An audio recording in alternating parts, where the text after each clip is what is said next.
Kintab Mobile Carwash is providing mobile car care services at the convenience and comfort of your own home. Jaysen Malabanan is the founder and CEO of Kintab. So hello Jaysen, welcome Hi. to Start a Podcast. Thank you, Johnny. Thank you for having me. Yes, I'm very excited to have this conversation. So ano nga ba ang Kintab Mobile Carwash? Okay. Kintab Mobile Carwash is an on-demand car care service provider. So what we do is we go to houses or office, we conduct car cleaning services, meron din kaming detailing, and then soon we'll have the basic mechanic work. So change oil, tune-up. So basically anything na pwedeng gawin sa bahay, that's what we plan and what we have been doing now. Yes, that's a very clear and precise statement of what Kintab is doing. So, many people are familiar about car wash kasi, usually you can see car wash anywhere. Pero, I want to go directly sa important question, I think, for this conversation. So, why did you decide to pursue this innovation? Car wash, but you make it mobile or on demand. So, why this innovation? Okay. Siguro I'll give you a brief timeline ng Kintab, no. Yung Kintab, we conceptualized this business in 2019. So our MVP was launched in February of 2020. The idea behind Kintab is actually to provide convenience. So we understand na a lot of people, they value time. And as you know, dito sa Metro Manila and even, in cities, for example, Cebu and Davao, nandun na yung traffic. So to go from point A to point B, it takes a lot of time. And for example, if you're heading for a car wash, maliban dun sa biyahe mo, you would also have to wait para magkaroon ng available slot and para matapos linisin yung kotse mo. So sabi namin, why not create something na hindi ka na kailangan umalis sa bahay? Diba? Diyan ka na lang, we'll go to you, we'll provide whatever car cleaning services you need.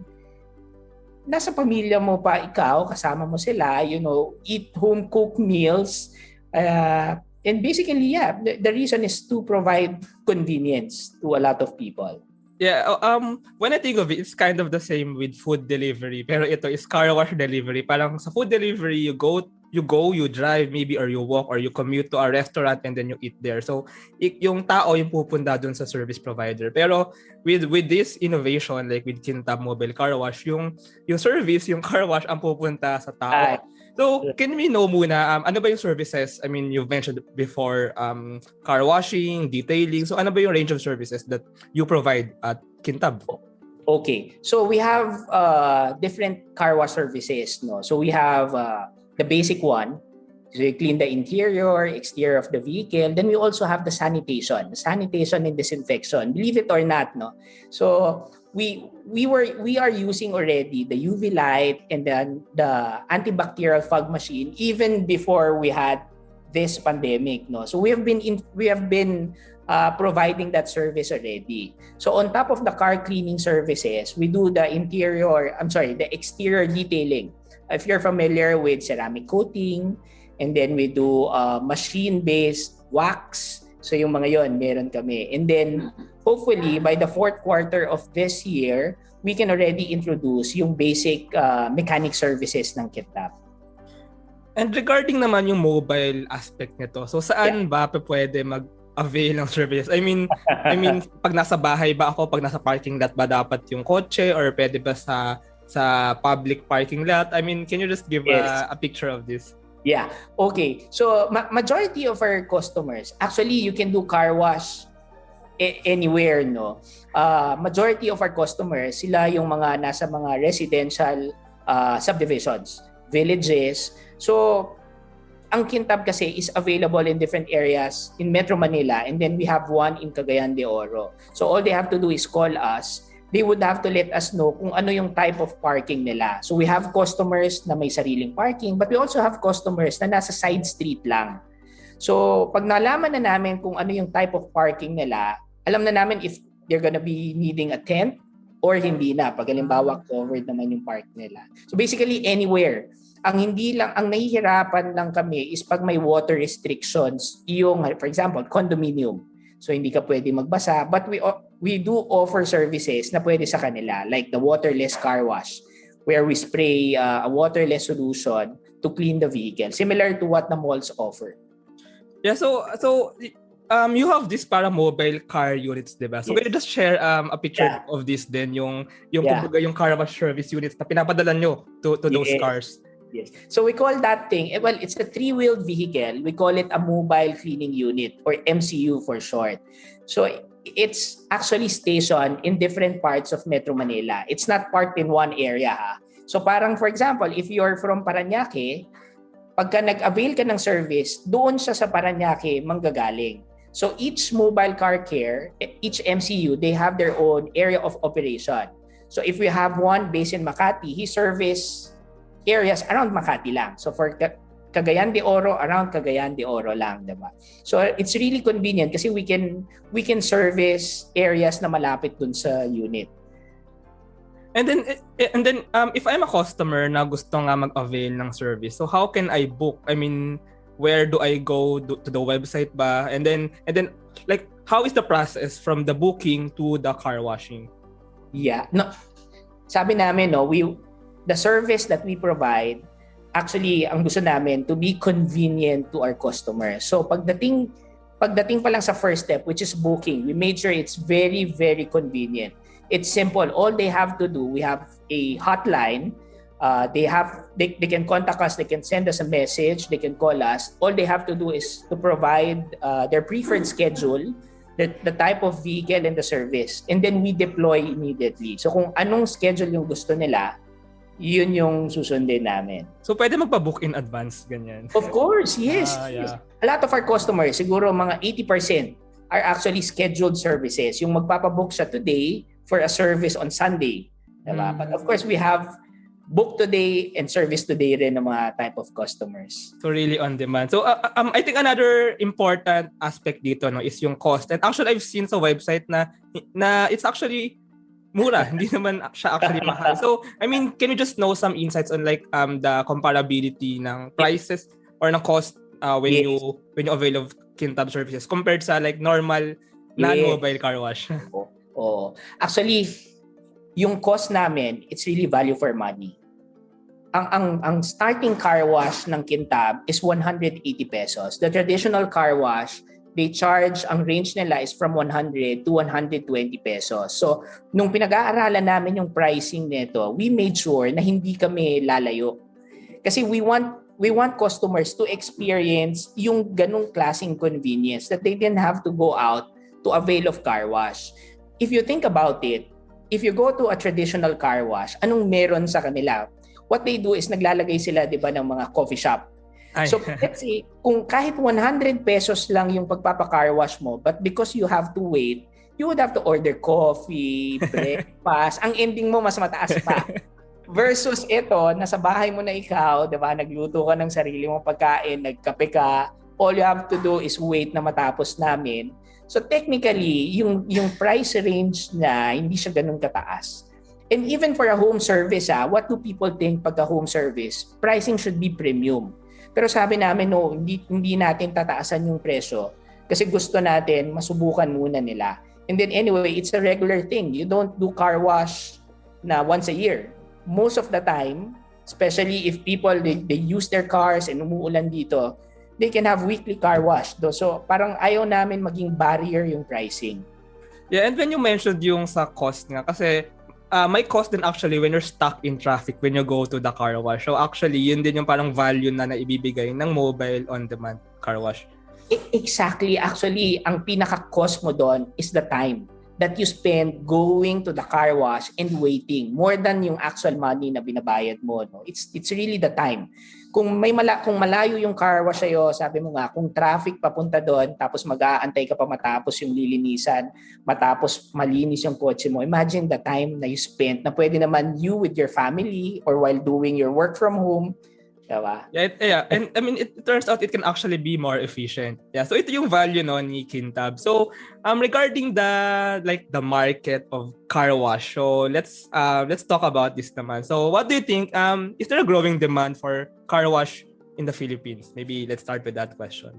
Oh, alam mo kami nung tinitignan namin, viable ba yung ganitong business? All you have to do is go out, look around sa mga streets. What you'll find out is tabi-tabi yung mga car wash. For example, bahay, yung garahe, ginagawa nilang car wash. So what does it tell you? Ibig sabihin, hindi ma-serve ng isang car wash yung isang community. Kaya ang dami nilang nagtatayo. Second, pag nakita mong traffic yung lugar, anong iisipin mo? Isipin mo kagad, napakadaming kotse. Our market are vehicles. So, correlated sila. So, kung madaming kotse, yung chance na mas madami kang malilinisan, halos parehas din. So, it's really a growing market.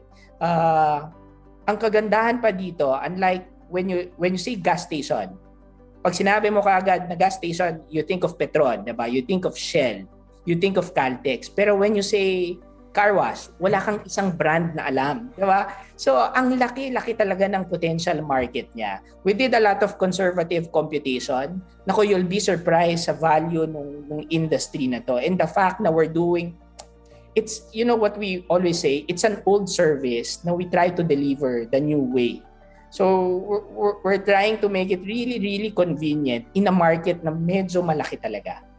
Yeah, and now that I think of it, you've raised a good point kanina na yung mga car wash nga, magkakatabi silang nagsusulputan sa isang village, isang community. Yeah. And when you think about it, ang daming fixed cost nun, if ever. Kasi like iba-iba silang, maybe they're competitors, iba-iba sila ng brand, so they have to manage their own facility, their own place. Pero like si Kintab, since you have it like how do you call it? Parang decentralized somehow. So it's actually a good way to scale yung pag-deliver ng service. What do you think of this? Yes, that's true, no. For one, you don't have to think of rental. So unlike when you put up a car wash, napakadaming fixed cost. And one thing we've learned nung nagkaroon ng pandemic is that mas maganda na ang cost structure mo is more variable.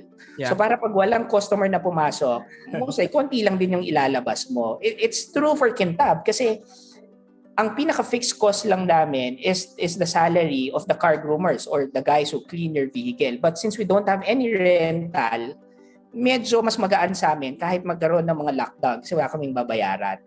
Isa pa, tama ka, no? Yung scalability niya mas maganda kasi since hindi kami nagtatayo ng structure, kailangan lang namin a safe and secure parking space for that three-wheeled vehicle. Basically, kahit saan, pwede namin siya dalhin as long as may community, as long as nandun yung target market namin.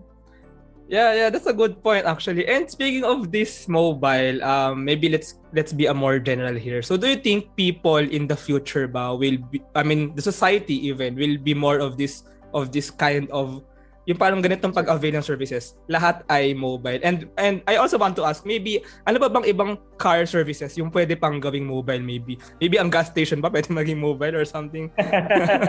Well, ang gas station because of the safety element niya. So medyo mahirap siyang gawing mobile. It's good na you touch on that. Kasi when we were conceptualizing Kintab, we were thinking of industries na magiging complementary sa amin. And gasoline station is actually one. We think of gasoline station with Kintab, parang kami yung magiging arm nila to penetrate yung community. Kasi sila stationary eh. New customers would have to drive to gasoline station to avail of their products and services.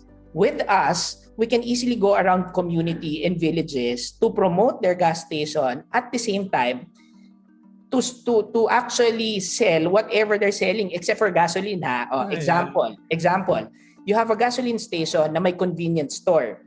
So sa convenience store, may mga laman niya na mineral water, chips. So anytime na we take bookings, pwede namin sabihin na, ma'am, do you need anything from the convenience store? Because we can deliver it to you as well. So talagang highly complementary siya. So may mga bagay naman na hindi namin kayang gawin sa bahay. So what we're gonna do is refer them doon sa mismong shop. So yeah, ganun yung parang may synergy ba between Kintab and possibly yung mga gasoline stations natin. Yeah, that's very interesting. And actually in the future, ang dami pa natin pwede maisip na synergies nga nito, no? True, that's very true. And kanina nag-touch ka rin doon sa home services. If you take a look around, 'di ba? Nung nagkaroon ng lockdown, ng quarantine, mas dito lang naging pronounced yung pagpasok ng mga deliveries, right? Yung mga home services. Ang dami na. Even before, meron ng mga home service pet care, di ba? Merong mga clinic na nagkakaroon ng mga services, swabbing, diba? Ginawa na rin nila yan. So makikita mo yung tao dahan-dahan, services na pwede naman nilang gawin sa bahay because saan ba nag-i-end to? Ito yung time At what do you value the most? Diba? Babiyahe ka pa ba to do this? O kung kaya naman sa bahay, do it. Diba nga ngayon, mas madalas na tayo nagpapagrab ng pagkain kesa malabas? So parang if you look at it, itong ganitong business is actually a sunshine industry. So I really believe na give it more time, madaming pwede talaga na gawin mong home service. Yeah, I really agree, no. And since you're starting this technology, I mean, I'm just so excited sa possible expansions pa and possible features pa na pwede maidagdag sa services ni Kintab. So let's now go naman sa inyong feature sa The Final Pitch. Actually, I learned about Kintab from The Final Pitch, and when I watched it actually, and parang nung part na they accepted the investment deal, it was actually a goosebumps. Kumbaga, I mean, it's just really amazing. I mean, I think it's kudos din to the Final Pitch team, no, kasi they make this parang this investment negotiation really ang ganda nung effect nung sa viewers. So, I want to ask a few questions about this. So first, it was actually a good pitch. It was actually a very good pitch. I really liked it. So maybe can I ask how did you prepare for that pitch? Okay. Well, you know, to be honest, we weren't really, remember yung final pitch, you would have to give equity, right? Ownership of the business. So nung una, we weren't really looking for an additional investor. Pero kasi parang naisip namin, ang daming nagtatanong if they can, either invest or use our service. So sabi namin, nakita namin yung final pitch. Sabi namin, tignan nga natin kung gaano to ka-viable sa yung mga talagang negosyante ba, the big time investor judges. So, nag-submit lang kami, nag-pitch namin, and then they called us. After nun, si John Aguilar, the host, sabi niya, we'll accept you. So, we're really very excited. So, parang it took us about, siguro from the time we were accepted, that was about 3 or 4 weeks for us to prepare.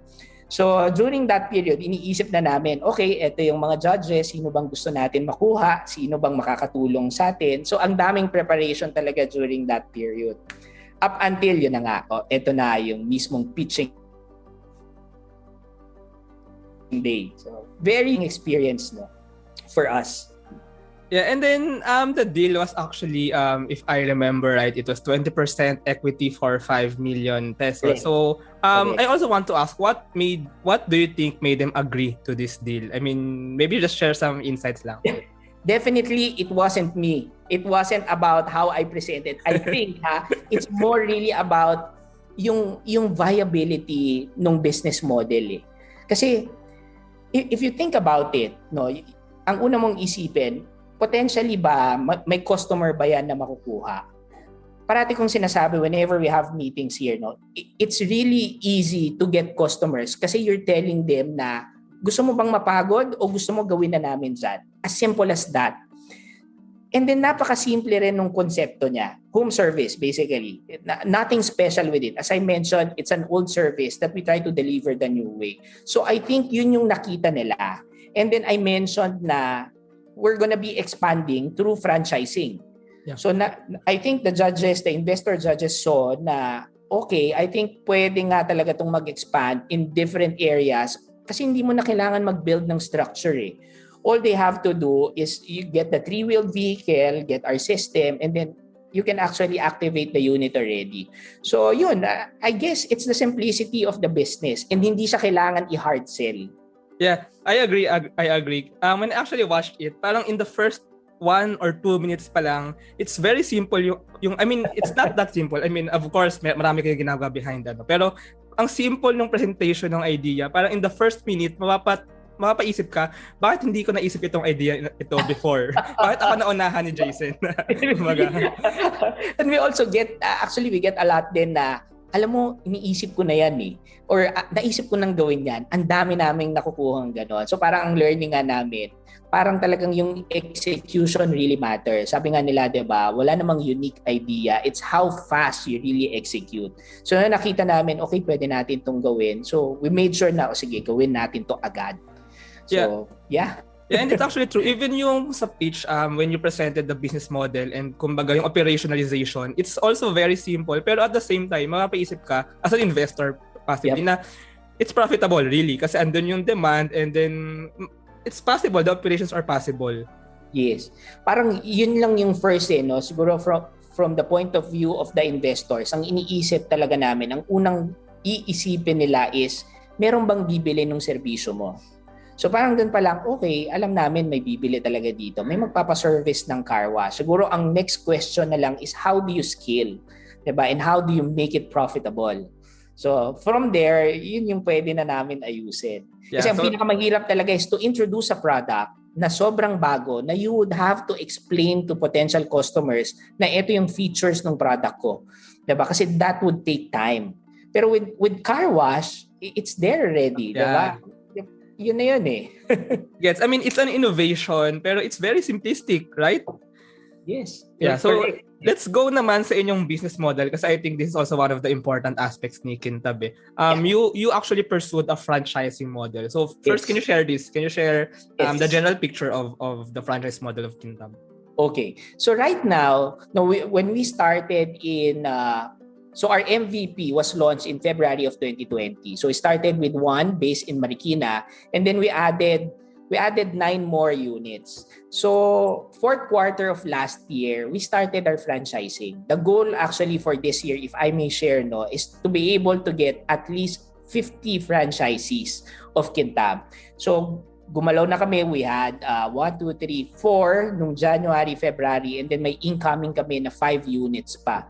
So the franchising is very simple, very straightforward. Ang franchisee, all they have to do is make sure meron silang paradahan ng unit, and then they have to hire a car groomer. We train, and then everything is centralized. So talagang yung sakit ng ulo of being a franchisee, for example, think of a restaurant, di ba? You would have to manage it every day. Tinanggal namin yon. So kahit na nagtatrabaho ka, kahit secondary mo lang tong pag-franchise mo, pwede mo siyang gawin kasi meron kaming, since centralized yung system, kami ang nagtitake ng booking, kami rin ang nagde-deploy. Customer complaints, kami rin ang kumakausap. So parang ang ginagawa lang ng franchisee, kukunin lang niya yung bayad ng mga customer at the end of the day, entrega lang sa kanya ng car groomer. That's it. Help us in marketing. That's about it. So very simple. Somehow very parang passive yung dating niya, no? Dahil the pain points of being a entrepreneur, medyo tinanggal namin siya. So perfect talaga siya for those who are working or may other businesses. If they just want to diversify, they can actually get a franchise of Kintab. Yeah, it's a bit different, no, sa like when you franchise siomai or French fries kasi like when you have that booth, you really do the operations. Pero like with this, parang you offer the capital. I mean the franchisor, a franchisor offers the capital, and then kumbaga parang sila nag-i-invest sa inyo, and then yeah. Exactly. Kasi in terms of marketing, we do the marketing. Once we do a marketing, hagip na niyan yung iba-ibang lugar eh. So, ngayon, what's happening? We get a lot of inquiries na wala kaming representation. Example, we get inquiries from Cavite.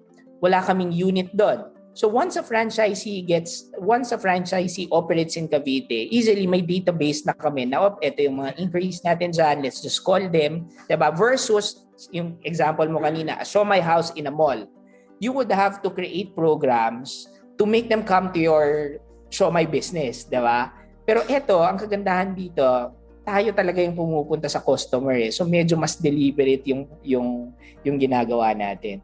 Yeah, and when you think about it, it's parang a marketing it's really a marketing approach, I think. I mean in my perspective, parang ganun yung nangyayari, no. And then yung may hawak ng franchise. So they share the profit. So it's kind of unique somehow. And it's good really that you shared the point kanina na centralized yung customer complaints. I mean, why did you choose this? I mean, why did you choose this?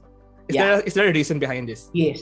We want standard in everything that we do. Not just in the way they clean their vehicles, pero how we respond or how we answer queries. So for example, if there's a customer complaint and you have 50 franchisees, baka iba-iba yung manner or way ng pagsagot nila. So gusto namin makontrol yon because it's Kintab that they're selling. It's Kintab who's answering. So might as well i-centralize natin lahat 'yan para isang communication lang natin sa mga customers. And at the end of the day, yung brand of this car wash service yun din yung important i-keep eh. Exactly. Yeah. And I remember dun sa the final pitch nga one of the judges said that mahalaga yung training nung mga tao for the mobile car unit. So, I have two questions regarding this MCU. First, mahirap bang i-set up kumbaga yung MCU? I mean, and then for the training, mahirap bang mag-train ng tao for that? Okay. yung pag-set up ng MCU, it's actually we customize kasi the back portion eh. It's a three-wheel vehicle, parang it's a tuk-tuk, 'di ba? Yung likod niya, ang original niyan, it's passenger type. So we customize it. So very, very simple. Once you customize, you fit in all the equipment. Ang mahirap talaga is how to operate it. Ngayon, yung training, dito sa Kintab, as much as possible, we don't hire yung mga may experience sa car wash. We hire yung mga wala kasi we can train them from step 1 to step whatever. Para talagang fresh yung knowledge nila. So we can tell them ganito ang ginagawa namin ha. So they follow that. So medyo talagang kailangan pasensyoso ka kasi talagang pag wala kang experience sa paglinis ng kotse, medyo mas slower ka, 'di ba? May mga konting errors pero ang napatunayan namin over time they find a way to really keep up with the quality na we would like to have when a car is cleaned by Kintab. Yeah, and there's a question. So, how is the difference between yung non-mobile car wash sa mobile car wash in the process? So, mayroon bang malaking difference dito or wala ba talagang difference? Well, in terms of operating it, wala, kasi ang pinaka parang difference lang niya, hindi kami reliant na may pumasok na customer. Yeah. If you're a stationary car wash, kung hindi ka nagma-market, hindi naman basta-basta papasok yung customer unless kailangan niya talaga. Dito with a mobile car wash, medyo mas flexible ka. Uy, parang wala tayong customer dito sa lugar na to. Try nga natin pumunta dito. Diba? So parang kaya namin manghabol ng customer na nandun na rin yung service na pinoprovide namin versus papapuntahin mo pa sila. Uy, punta ka dito sa car wash ko ha. Dito ka mag-car wash. So parang yun, I guess mas deliberate lang siya. Mas madaling habulin yung customer. Yeah, it's really interesting. So let's cap off this this franchising talk. So if there's someone who wants to maybe buy a franchise, to get a franchise, so magkano ba? At ano bang kailangan nilang gawin? Yeah, we have different we actually have 3 options, no. Ang first is if they plan to franchise, they would have to satisfy our requirement, which is very simple. One, sabi ko nga kanina, you should have a proposed area na walang existing na nag-ooperate na Kintab. That's, of course, to protect then whoever is operating in that area. And number 2, you have to have a safe and secure parking space for the MCU. The price, we have 3 options. No, one is it runs from 350 to 460 for a ready-to-operate mobile cleaning unit. Ang naging difference lang niya is the type of services that you can provide. Of course, the higher one, you can provide all services including ceramic coating because those are the most profitable service na we offer. The basic ones are the basic car wash and sanitation services. So different packages for different types of investors or franchisees. Yeah, okay. So for our final question, Jaysen, let's know a bit of your background. So why did you choose to become an entrepreneur? Kasi I mean, the theory you're sharing now are really insightful. So I mean, what's your business background then, kumbaga? Okay. Well, I worked for an oil company for about 10 or 11 years. So after that, we launched our first business. Fulfillment center kami. What we're doing is we provide consumable items, of course, to all gasoline stations. So nung na-experience namin of how to be an entrepreneur, the highs and lows, parang sabi namin, okay, parang ayaw mo na bumalik ng corporate. Kasi once you start creating something and somebody buys it, and hindi lang somebody buys your creation, it's so addicting. Parang you want to do more, create more. So ganun yung nangyari after nitong isang business na create namin. We created another one. So parang parang gusto mo mag-create na lang na mag-create. So ang dami niyang challenges pero very fulfilling, no? You get to work with different people. Iba na ngayon yung responsibilities mo. So yeah, that's about it, no? Parang yung time hindi din totoo na hawak mo yung time mo. Actually, ang tama lang doon is you have to manage it correctly. You have to be more responsible. So ganun lang siya. Hindi ka na kasi nagre-report. So pag wala kang disiplina, medyo yung tendency talaga na medyo masasayang yung oras mo, nandun din siya. So you have to have discipline in managing your time. Yeah, but it's true, no? I imagine yung kumbaga yung saya na may repeat customers kumbaga kasi they really find value in what you do. Totoo. And hindi mo makakalimutan parati ang first customer mo. Ako, alam ko pa rin kung sinong unang nagpa-carwash sa amin. Alam ko pa rin kung sino yung unang customer na nabentahan namin ng uniforme ng gasoline station. Kasi iba yung feeling. Iba talaga yung feeling niya.